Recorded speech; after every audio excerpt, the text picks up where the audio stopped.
વખતે એની સાથે ribosome bind થઈ અને ટ્રાન્સલેશનની પ્રક્રિયા ટ્રાન્સફર આરએનએ દ્વારા શરૂ થાય છે. જે રીતના આપણે જોઈએ કે લેક્ટોઝ ઓપેરોન કઈ રીતના કાર્ય કરે છે, તો આ લેક્ટોઝ ઓપેરોન કઈ રીતના કાર્ય કરશે એના માટે આપણે બે ભાગમાં વહેંચી શકીએ. લેક્ટોઝ ઓપેરોન સજીવ કોષમાં તેમજ ઇકોલાઈના સેલમાં કઈ રીતના કાર્ય કરે છે. આપણે બે પરિસ્થિતિનો અહીંયા અભ્યાસ કરીએ કે ઇકોલાઈ બેક્ટેરિયા જ્યારે કલ્ચર મીડિયમમાં આપણે ગ્રો કરીએ છીએ ત્યારે કાર્બનના સ્ત્રોત તરીકે જો લેક્ટોઝ અવેલેબલ હોય તો આ લેક્ટોઝ ઓપેરોન કે જનીન કઈ રીતના કાર્ય કરે છે. બીજો ભાગ જ્યારે કાર્બન સ્ત્રોત તરીકે લેક્ટોઝ અવેલેબલ ન હોય તો કઈ રીતના કાર્ય કરે છે. અહીંયા આપણે પહેલો ભાગ અત્યારે ચર્ચા કરીએ છીએ, જેમાં આપ જોઈ શકો છો અહીંયા એ રીતના રેગ્યુલેટરી જીન સૌ પ્રથમ એનું ટ્રાન્સક્રિપ્શન થઈ એનું મેસેન્જર આરએનએ બને છે. અહીંયા આપણે જોઈ શકીએ લેક આઈ જીન, એને રેગ્યુલેટરી જીન તરીકે ઓળખીએ છીએ. આ રેગ્યુલેટરી જીનનું સૌ પ્રથમ ટ્રાન્સક્રિપ્શન થઈ મેસેન્જર આરએનએ બનશે અને જે એક રિપ્રેસર પ્રોટીન બનાવે છે. આ રિપ્રેસર પ્રોટીન અને આરએનએ પોલિમરેઝ નામનું જે પ્રોટીન કે ઉત્સેચક છે, આ બંને વચ્ચે એટલું ઘણી બધી સામ્યતા છે. બંને લેક પ્રમોટર ઓપરેટર રિજિયન સાથે બાઇન્ડ થવા માટે કોમ્પિટિશન કરે છે. એ બંને વચ્ચે સ્પર્ધા થાય છે. તો જો લેક રિપ્રેસર પ્રોટીન અહીંયા બાઇન્ડ થઈ જાય તો આરએનએ પોલિમરેઝ બાઇન્ડ થઈ શકતું નથી. અને લેક રિપ્રેસર પ્રોટીન ક્યારે બાઇન્ડ થાય અને લેક રિપ્રેસર પ્રોટીન કઈ સંજોગોમાં બાઇન્ડ નથી થતું તેનો આધાર સજીવ કોષને અથવા ઇકોલાઈ બેક્ટેરિયાને લેક્ટોઝ સુગર તરીકે અવેલેબલ છે મીડિયમમાં હાજર હોય તો એને મળશે. જો લેક્ટોઝ અવેલેબલ હોય તો અમુક લેક્ટોઝ મોલેક્યુલનું એલોલેક્ટોઝમાં રૂપાંતર થાય છે. આ એલોલેક્ટોઝના અણુઓ અથવા મોલેક્યુલ એ આ જે લેક રિપ્રેસર અહીંયા બને છે, આ લેક રિપ્રેસર સાથે એ બાઇન્ડ થશે અને લેક રિપ્રેસર સાથે બાઇન્ડ થયા પછી એ રિપ્રેસરને ઇનેક્ટિવ એટલે કે એ બિન કાર્યરત થઈ જશે. આ ઇનેક્ટિવ રિપ્રેસર પ્રોટીન હવે પ્રમોટર ઓપરેટર સાથે બાઇન્ડ નથી થઈ શકતું, જેથી કરીને આરએનએ પોલિમરેઝ ત્યાં બહુ સરળતાથી બાઇન્ડ થાય છે. જેવું આરએનએ પોલિમરેઝ પ્રમોટર ઓપરેટર સાથે બાઇન્ડ થાય છે, કારણ કે પ્રમોટર સાઇટ એવું છે કે જે આરએનએ પોલિમરેઝ ઉત્સેચક એકદમ સરળતાથી એને ઓળખી શકે છે જનીન ઉપર ક્યાં પ્રમોટર સાઇટ આવેલું છે. અને આરએનએ પોલિમરેઝ જ્યારે બાઇન્ડ થાય તો એ આરએનએ પોલિમરેઝ પછીના 3 સ્ટ્રક્ચરલ જીનનું ટ્રાન્સક્રિપ્શન કરી અને એનો મેસેન્જર આરએનએ બનાવે છે. અહીંયા આપણે બે પરિસ્થિતિનો અભ્યાસ કરીએ તો આપ જોઈ શકો છો કે આકૃતિ એક ઉપરનું જે છે એમાં ગ્લુકોઝ અને લેક્ટોઝ, જ્યારે ગ્લુકોઝના અણુઓ અવેલેબલ હોય એટલે કે ગ્લુકોઝ એ મોનોસેકેરાઇડ છે અને લેક્ટોઝ એ ડાયસેકેરાઇડ છે. લેક્ટોઝ અત્યારે અવેલેબલ નથી એટલે કે લેક્ટોઝ એબ્સન્ટ છે. આવી પરિસ્થિતિમાં શું થાય છે, ગ્લુકોઝ એ મોનોસેકેરાઇડ શર્કરા છે જેના વિઘટન માટે જરૂરી બધા ઉત્સેચકો ઇકોલાઈના કોષમાં આવેલા જ હોય છે. એટલે કે એ ગ્લુકોઝનું વિઘટન કરી અને કાર્બનનું વિઘટન કરવાથી આપણે જાણીએ છીએ એમ કાર્બનમાંથી એ વિઘટન થઈ ગ્લાયકોલિસિસ અને ટીસીએ સાયકલ ઓપરેટ થઈ અને એટીપી એટલે કે શક્તિનો મુક્ત સ્વરૂપે બનાવશે, સંશ્લેષિત કરે છે. એટીપી સ્વરૂપે મુક્ત થાય છે અને ખાસ આ કાર્બન સોર્સનું મુક્ત સ્વરૂપે જ્યારે પણ કાર્બન સોર્સ મોનોસેકેરાઇડ તરીકે આપણને સેલને અવેલેબલ હોય એ વખતે એમાંથી એટીપી અને એનર્જી મેળવે છે. જો લેક્ટોઝ અવેલેબલ ન હોય અને ગ્લુકોઝ અવેલેબલ હોય, આવા સંજોગોમાં લેક્ટોઝ ઓપેરોન ઓપરેટ થતો નથી. આપણે સાદી ભાષામાં કહીએ તો એ વખતે લેક્ટોઝ ઓપેરોન સ્વિચ ઓફ રહે છે. શા માટે એવું થાય છે, તો અહીંયા આપણે જોઈ શકીએ કે એક્ટિવ રિપ્રેસર પ્રોટીન જ્યારે બને છે, રેગ્યુલેટરી પાર્ટનો લેક આઈ જીન ટ્રાન્સક્રાઇબ થયા પછી મેસેન્જર આરએનએ રિપ્રેસર પ્રોટીન બનાવે. રિપ્રેસર પ્રોટીન બને છે એ એક્ટિવ તરીકે રહે છે કારણ કે લેક્ટોઝ અહીંયા એબ્સન્ટ છે, લેક્ટોઝ ગેરહાજર છે. જે એક્ટિવ રિપ્રેસર જ્યાં પણ આરએનએ પોલિમરેઝ બાઇન્ડ થવાનું છે એ પ્રમોટર ઓપરેટર સાથે એ બાઇન્ડ થઈ અને એ સાઇટને બ્લોક કરી દે છે, જેથી કરીને આરએનએ પોલિમરેઝ ત્યાં બાઇન્ડ થઈ શકતો નથી. RNA polymerase operator promoter region સાથે બાઇન્ડ નથી થઈ શકતું, માટે lac Z, lac Y, lac A ત્રણેય જે સ્ટ્રક્ચરલ જીન છે એનું ટ્રાન્સક્રિપ્શન થઈ શકતું નથી. આથી આપણે કહીએ કે આ કન્ડિશનમાં લેક્ટોઝ ઓપેરોન સ્વિચ ઓફ છે. જ્યારે બીજી કન્ડિશન છે જેમાં ગ્લુકોઝ અવેલેબલ ન હોય અને માત્ર કાર્બન સોર્સ તરીકે લેક્ટોઝ આપણે એડ કરેલું છે માધ્યમમાં, એ વખતે ઇસેરિસિયા કોલાઈના સેલ લેક્ટોઝનું વિઘટન કરી અને શક્તિ કે એટીપી સંશ્લેષિત કરશે. આ સમયે લેક્ટોઝના થોડાક અણુઓનું રૂપાંતર કરશે એલોલેક્ટોઝમાં, જેના માટે બીટા ગેલેક્ટોસિડેઝ ઉત્સેચક એ જરૂરી ઉત્સેચક બીટા ગેલેક્ટોસિડેઝના થોડા મોલેક્યુલ કોષ રસમાં હાજર જ હોય છે, જે કોષ દિવાલ પાર કરી એને બહાર આવશે, જે લેક્ટોઝ ડાયસેકેરાઇડ છે એનું એલોલેક્ટોઝમાં કન્વર્ઝન કરશે. લેક્ટોઝ સામાન્યતઃ બીટા 1,4 લિંકેજમાં હોય છે, એલોલેક્ટોઝ એ 1,6 લિંકેજ છે. અને એલોલેક્ટેઝનું બંધારણ એવું છે કે એ સજીવ ઇસેરિસિયા કોલાઈના સેલ મેમ્બ્રેનમાં ફેસિલિટેડ ડિફ્યુઝનથી અંદર પ્રવેશી શકશે. આ લેક્ટોઝના મોલેક્યુલ હવે એલોલેક્ટોઝમાં ફેરવાઈ ગયા એટલે જનીનને એ એલોલેક્ટોઝના મોલેક્યુલ ઇન્ડ્યુસર તરીકે રિપ્રેસર પ્રોટીનને જાણ થશે કે સજીવ કોષને લેક્ટોઝ મળે છે. જ્યારે પણ લેક્ટોઝ સજીવ કોષને મળશે, અવેલેબલ છે, તો એ લેક્ટોઝનું વિઘટન માટેના જરૂરી 3 ઉત્સેચકો બીટા ગેલેક્ટોસિડેઝ, બીટા ગેલેક્ટોસાઇડ પરમિએઝ અને બીટા ગેલેક્ટોસાઇડ ટ્રાન્સએસિટાઇલેઝ ત્રણેય ઉત્સેચકોનું સંશ્લેષણ કરશે. કઈ રીતના કરે છે આપણે ડિટેલમાં જોઈએ તો લેક આઈ જનીન જે રેગ્યુલેટરી જનીનનો એક ભાગ છે લેક ઓપેરોનનો, આ જનીન પહેલાં તો એનો મેસેન્જર આરએનએ બનાવે છે. આ મેસેન્જર આરએનએ એ સૌ પ્રથમ રિપ્રેસર પ્રોટીન બનાવે જેને આપણે લેક રિપ્રેસર તરીકે ઓળખીએ છીએ.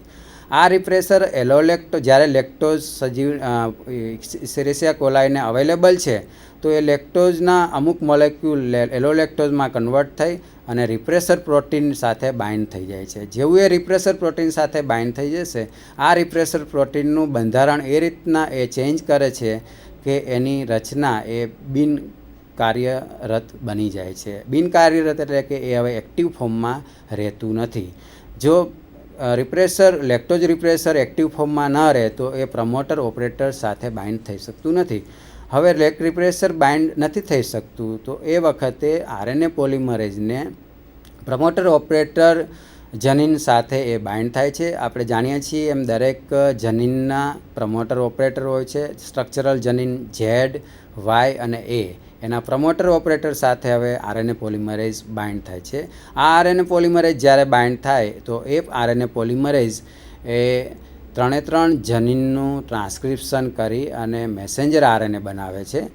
અહીંયા આપ જોઈ શકો છો કે અમારી પાસે એક મૂવી મેં મૂકેલું છે. હવે હું મૂવી તમને સમજાવવા માટે પ્રયત્ન કરું તો આ મૂવીમાં આપણે જોઈ શકીએ છીએ કે આ જે ડીએનએ લેક આઈ જનીન બતાવ્યો છે એનો મેસેન્જર આરએનએ સૌ પ્રથમ આ મેસેન્જર આરએનએ અત્યારે આપ અહીંયા જોઈ શકો છો કે આ સ્લાઇડમાં તમે જે રિપ્રેસર પ્રોટીન બને છે, અહીંયા લેક રિપ્રેસર પ્રોટીન જે બન્યો એ લેક રિપ્રેસર પ્રોટીન સૌ પ્રથમ પ્રમોટર ઓપરેટર સાથે બાઇન્ડ થાય છે. આ પ્રમોટર ઓપરેટર સાથે અહીંયા જે બાઇન્ડ થાય છે લેક રિપ્રેસર પ્રોટીન એ જ્યારે પણ પ્રમોટર ઓપરેટર સાથે બાઇન્ડ થાય તો કયા કન્ડિશનમાં એ બાઇન્ડ થાય છે આપણે આગળ જોયું તેમ જો લેક્ટોઝના અણુઓ સજીવ કોષને અથવા તો ઇકોલાઈ સેલમાં મુક્ત સ્વરૂપે મળતા નથી, એ વખતે લેક રિપ્રેસર પ્રોટીન પ્રમોટર ઓપરેટર સાથે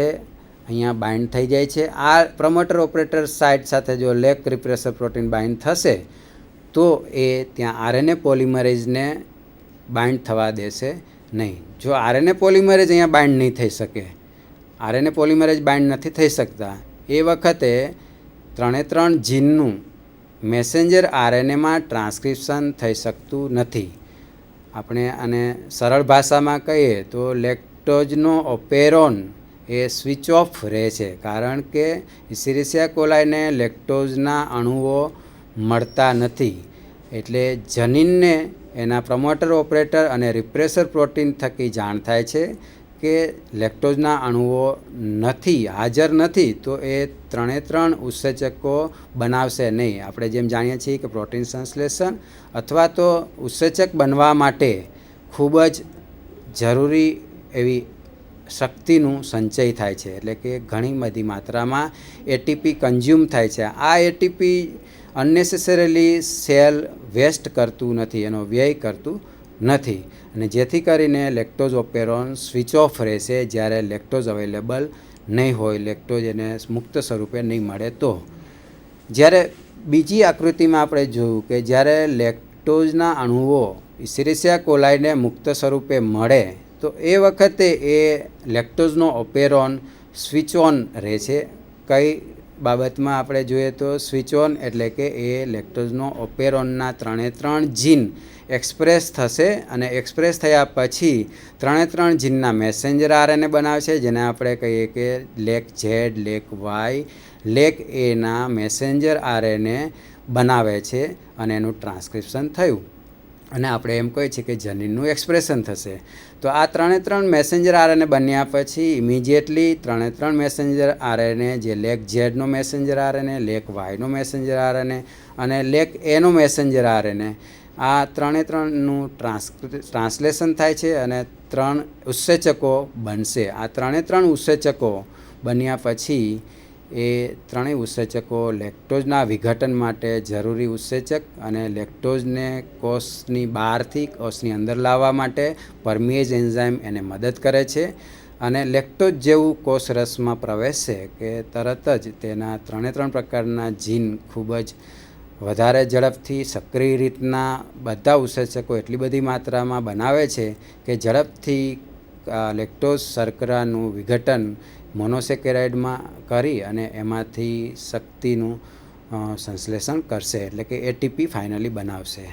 હવે આપ જોઈ શકો છો અહીંયા એમ કે જ્યારે સજીવ કોષમાં ગ્લુકોઝ અવેલેબલ હોય અને લેક્ટોઝ પણ અવેલેબલ હોય એ પરિસ્થિતિમાં આપણે જોઈએ તો જો લેક્ટોઝ સજીવ ઇસેરિયા કોલાઈ સેલને મળે અને ગ્લુકોઝ પણ મળે, અહીંયા આપણે જોઈ શકીએ છીએ કે 2 પરિસ્થિતિનું નિર્માણ થાય છે. જો ગ્લુકોઝ અવેલેબલ હોય તો આપણે કહીશું કે હાઈ ગ્લુકોઝ કોન્સન્ટ્રેશન છે. આપણે આ નીચેની ફિગરમાં જોઈ શકીએ છીએ કે ગ્લુકોઝનું હાઈ લેવલ જ્યારે ઇસેરિયા કોલાઈને મળે છે તો આપણે જાણીએ છીએ એમ તો એ લેક્ટોઝનું અનનેસેસરીલી લેક્ટોઝના 3 જીનનું ટ્રાન્સક્રિપ્શન મેસેન્જર આરએનએ નહીં બનાવે, એનું ટ્રાન્સલેશન પણ નહીં થાય અને શક્તિનો વ્યય કરશે નહીં, કારણ કે ઇસેરિયા કોલાઈને મોનોસેકેરાઇડ શર્કરા તરીકે ગ્લુકોઝ ઝડપથી એનું વિઘટન કરે છે અને એમાંથી શક્તિ મેળવે છે. હવે આપણે જાણીએ છીએ એમ એટીપી એ શામાંથી બને છે તો આપણે જોઈએ તો એટીપી એ સાયક્લિક એએમપીમાંથી બને છે. સાયક્લિક એએમપી એટલે કે એએમપીનું સાયક્લિક સ્ટ્રક્ચર એ ઓલવેઝ સેલની અંદર અમુક કોન્સન્ટ્રેશનમાં હોય છે. જો ગ્લુકોઝનું લેવલ ઇસેરિયા કોલાઈમાં વધારે ઝડપથી અવેલેબલ હોય તો એ વખતે હાઈ ગ્લુકોઝ કોન્સન્ટ્રેશન જ્યારે પણ હોય તો ઇસેરિયા કોલાઈ એમાંથી એનું વિઘટન કરી અને શક્તિ સ્વરૂપે એટીપી બનાવે છે. આ એટીપી આપણે જોઈએ તો એટીપી બને છે એએમપીમાંથી, એટલે કે બધા એએમપી જે સાયક્લિક એએમપી સ્વરૂપે હોય છે આ એએમપી એ વપરાઈ જશે અને ઇસેરિયા કોલાઈના સેલની અંદર હવે સાયક્લિક એએમપીનું લેવલ ઘણું જ નીચું જશે. હવે આ કન્ડિશનમાં આપણે જોઈએ તો લેક્ટોઝ ઇકોલાઈને મળે છે છતાં પણ એ લેક્ટોઝનો ઓપેરોનને સ્વિચ ઓફ રાખે છે.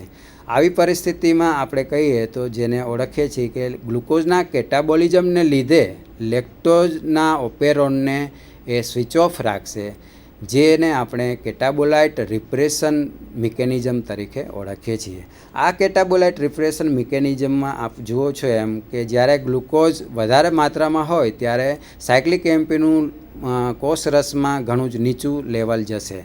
હવે સાયક્લિક એએમપીની ક્યાં જરૂર પડે છે તો એ જોઈએ તો આપણે આગળ જોયું તેમ જ્યારે પણ પ્રમોટર ઓપરેટર સાથે આરએનએ પોલિમરેઝ બાઇન્ડ થાય એ વખતે એને કેપ એટલે કે કેટાબોલાઇટ એક્ટિવેટર પ્રોટીન સાયક્લિક એએમપી સાથે મળી અને સીએપી, અહીંયા તમે જોઈ શકો સીઆરપી કેટાબોલાઇટ રિપ્રેસર પ્રોટીનની સાઇટ છે.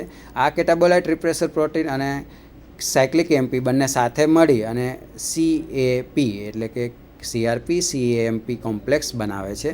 આ કેપ રિપ્રેસર પ્રોટીન જ્યારે પણ બને છે એ વખત એ જરૂરી છે, એ બાઇન્ડ થવા માટે જરૂરી છે. સાયક્લિક એએમપી આરએનએ પોલિમરેઝને બાઇન્ડ થવા માટે ખૂબ જ જરૂરી છે.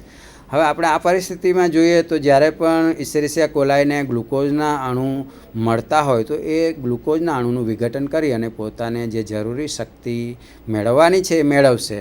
એટલે કે ગ્લુકોઝનું લેવલ સજીવ કોષને ઝડપથી મળતું હોય, હાઈ કોન્સન્ટ્રેશન ગ્લુકોઝનું હોય, એ વખતે સાયક્લિક એએમપીનું લેવલ કે સ્તર ઘણું નીચું જશે કોષરસમાં, અને ત્યાં લેક્ટોઝ મળે છે છતાં પણ લેક્ટોઝના 3 જીનનું ટ્રાન્સક્રિપ્શન થતું નથી, 3 જીનનું એક્સપ્રેશન નથી થતું, કારણ કે એ વખતે આરએનએ પોલિમરેઝને બાઇન્ડ થવા માટે જરૂરી સાયક્લિક એએમપી મળતું નથી. હવે આપણે જોઈએ કે જો એને જરૂરી સાયક્લિક એએમપી ના મળે તો આરએનએ પોલિમરેઝ બાઇન્ડ થઈ શકતો નથી.